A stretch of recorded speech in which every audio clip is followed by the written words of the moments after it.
13, 14, 15 tahun pada masa itu mula berfikir.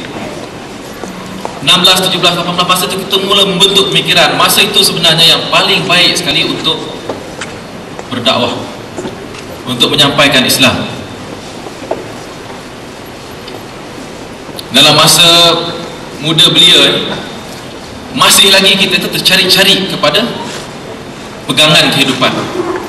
Dan di situ walaupun saya merasakan saya telah mempunyai sesuatu yang begitu pada saya masa itu, begitu saya yakini, terdapat elemen-elemen yang apabila saya berdebat dengan orang Islam ini mencetuskan apa ni, menggoyah kedudukan ataupun pegangan saya itu. Misalnya pegangan terhadap konsep Trinity, apabila ditekan oleh kawan-kawan saya yang sebaya, dia orang pun maklumlah, sama-sama umur, tak adalah teror sangat bab ni kan. Tapi apabila mereka bertanyakan macam mana Tuhan itu tiga dalam satu, logik ke tiga dalam satu Tuhan itu? Kalau tiga dalam satu, kenapa Tuhan itu tidak diketahui daripada awal lagi? Nabi Isa itu kenapa tidak diketahui daripada awal lagi dia itu Tuhan? Maknanya Nabi Musa, Nabi Adam, Nabi Ibrahim semua itu salah menyembah Tuhan yang satu saja. Mereka tidak tahu ada wujud satu Tuhan lagi, iaitu Nabi Isa. Kita marah kan bila dia kena macam tu kan. Kita kata itulah kamu ni pemikiran dangkal, tak sampai kepada apa ni ilmu yang tinggi, kamu nak hentam agama orang lain. Tapi benda tu menimbul kesedaran dalam ada terfikir sendiri, ada logik juga. Baik tanya dengan padri. Jadi pergi tanya dengan padri. Dan padri ini apabila kita tekan, mereka sebenarnya pun tidak mempunyai jawapan kepada persoalan ini. Dan akhirnya mereka akan mengatakan, my son, this is a mystery. This is a mystery. You must have faith. Kamu mesti ada keimanan. Ini satu misteri yang otak manusia tidak terjangkau. Demikian juga dengan apabila dinyatakan oleh kawan-kawan Islam saya bahawa dalam Islam ini semua manusia dilahirkan dengan suci sebagai satu fitrah insan, dan itu satu yang logikal sebenarnya.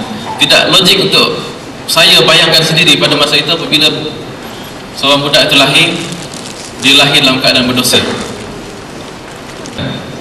Kita kata itulah kamu ni pemikiran dangkal, tak sampai kepada apa ni ilmu yang tinggi, kamu nak hentam agama orang lain. Tapi benda tu menimbul kesedaran dalam hati. Kita sedar dan kita mula terfikir sendiri, ada logik juga. Baik tanya dengan padri. Jadi pergi tanya dengan padri. Dan padri ini apabila kita tekan, mereka sebenarnya pun tidak mempunyai jawapan kepada persoalan ini. Dan akhirnya mereka akan mengatakan, my son, this is a mystery. This is a mystery. You must have faith. Kamu mesti ada keimanan. Ini satu misteri yang otak manusia tidak terjangkau. Demikian juga dengan persoalan original sin. Apabila dinyatakan oleh kawan-kawan Islam saya bahawa dalam Islam ini semua manusia dilahirkan dengan suci sebagai satu fitrah insan, dan itu satu yang logikal sebenarnya. Tidak logik untuk saya bayangkan sendiri pada masa itu apabila seorang budak itu lahir, dia lahir dalam keadaan berdosa. Dan lahir dalam keadaan berdosa, ya, daripada pemikiran saya masa itu, betapa zalimnya Tuhan, seorang budak yang kecil itu lahir dalam keadaan berdosa. Dan kemudiannya betapa zalimnya Tuhan, anak dia pula yang dia kena sacrifice untuk menghapuskan dosa orang lain. Jadi benda-benda macam ini merupakan debate awal ataupun debat awal yang saya temui, dan merupakan perkara yang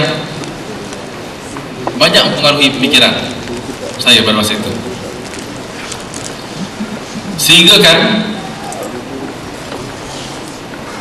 membuatkan saya ingin belajar lebih lagi mengenai dengan agama saya, agama Kristian. Jadi banyak yang saya cuba untuk pelajari lagi, untuk saya cuba fahami. Misalnya sekali saya bertanya kepada seorang padri, saya bertanya, bagaimana ya orang Islam mengatakan semua orang lain masuk neraka? kecuali orang Islam. Agama Kristian macam mana ya? Agama Kristian ni macam mana? Apakah agama Kristian ni satu yang begitu cantik? Agama lain macam mana kan? Orang Islam masuk syurga tak? Dan dia kata orang lain akan masuk syurga juga, kerana Nabi Isa telah mati untuk menyelamatkan dosa-dosa manusia. Jadi bila datang seperti itu, jawapan yang seperti itu menyebabkan saya berfikir, saya mengatakan, oh, jadi kalau orang Islam kata mati dalam Islam saja masuk syurga, dan orang Kristian kata mati dalam Islam pun boleh masuk syurga, baik masuk agama Islam lagi selamat. Soalan-soalan yang seperti itu kan banyak yang menimbulkan tanda tanya. Kisah misalnya the baptism of fire, ataupun pembaptisma dengan api, ataupun being born again Christian, masuknya Ruhul Kudus, yaitu Tuhan yang ketiga, oknum yang ketiga itu dalam Trinity itu, ke dalam orang-orang yang menerima Nabi Isa sebagai penyelamatnya, merupakan satu kisah yang begitu repulsif kepada saya mengenai dengan agama Kristian ini. Kisah misalnya, karena saya mengalami sendiri proses itu, dan saya merasakan kepura-puraan yang tidak boleh ditolerir. Cumanya masa tu kita masih kecil lagi, dan kita merasakan nak ikut in society, nak ada sense of belonging kepada suatu society itu. Jadi kita ikut jugalah, walaupun tidak boleh diterima oleh akal.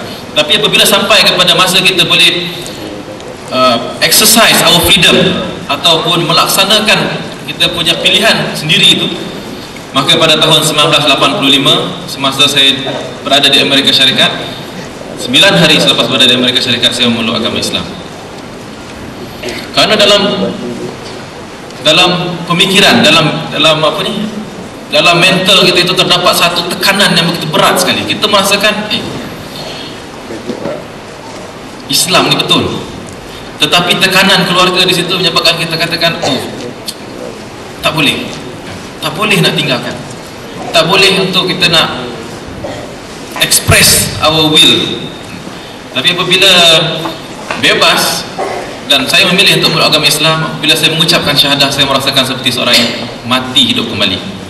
Begitu tekanan tu terlepas seperti itu. Kalau tidak, saya mengigau kadang-kadang malam, terbangun tengah malam, apa kalau mati sekarang?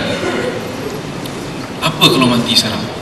Lebih baik Allah Ta'ala tak jadikan saya di muka bumi ini, lebih baik Tuhan tidak ciptakan saya daripada mengalami satu dilema yang seperti ini. Macam seolah-olah seperti itu.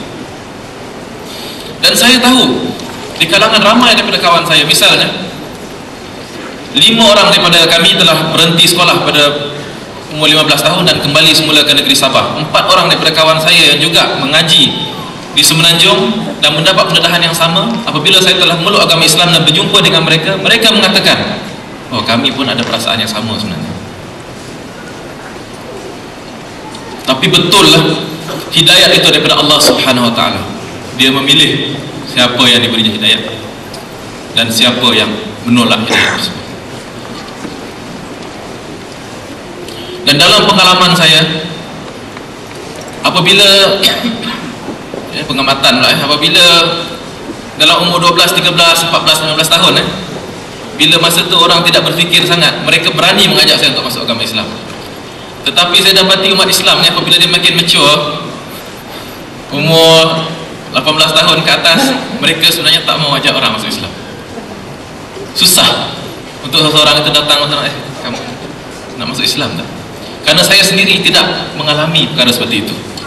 Saya berinteraksi dengan kawan-kawan di sekolah daripada tingkatan 4, tingkatan 5, tingkatan 6, dan kemudiannya di Amerika Syarikat, tidak ada seorang pun yang mengatakan kepada saya, ni masuk Islam.